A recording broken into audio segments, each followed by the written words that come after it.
Kain na. You are righteous. Hindi na. Wala na doon sa kategoryang sinners or patay sa espiritual, sapagkat nung una po, ito rin tayo. Undeserved tayo sa pag-ibig ng Diyos. Pero ang Diyos po, mga kapatid, dahil siya ay Diyos, kahit yung sinners ay kanyang minahal. Tingnan niyo po. 1 John chapter 4. Binasa natin kayo na, verse 10. Narito ang pag-ibig. Hindi sa tayo umibig sa Diyos, kundi siya ang umibig sa atin. At sinugo ang kanyang anak na pampalubag loob sa ating mga kasalanan. Now, pansinin po ninyo. Here is love. Here is love. Not that we love God. Pansinin po ninyo. Not that we love God.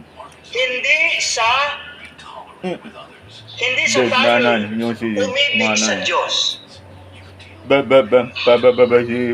kapatid, nung una, umagin ang mga kasalukuyang mga makasalanan. Wala pa kay Kristo sa kasalukuyan. Anong una ay Damihan mo ng kanin na to, kakaunti na itong ulam mo. ang iniisip natin, mahal natin ang Diyos.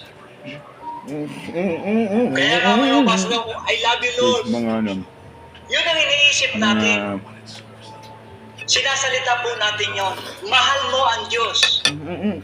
Pero mga kapatid, maliwanag po dito na sinabi ni Apostol John, hindi natin Damihan mo iniibig yung ang kanin, no? Diyos. Yun ang dapat tayo muna mag-reckon doon. Sa pananaw po ng Sarap. Diyos, hindi mo siya mahal. Pero sa Mainit. isip mo, mahal mo ang Diyos. Yung mga yun.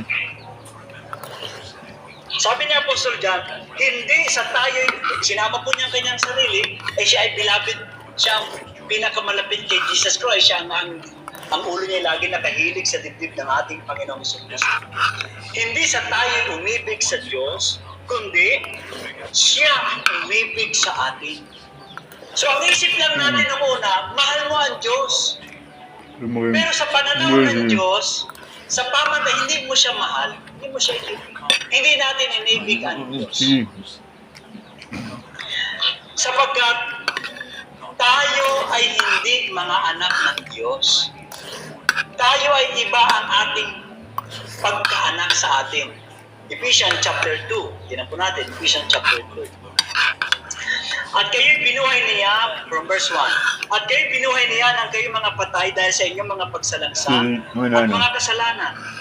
Na inyong nilakaran ng una ayon sa lakad ng sanglibutan ito, ayon sa pangulo ng kapangyarihan ng hangin, ng Espiritu na ngayon ay gumagawa sa mga anak ng pagsuway. Kita niyo po, sa mga children of disobedience.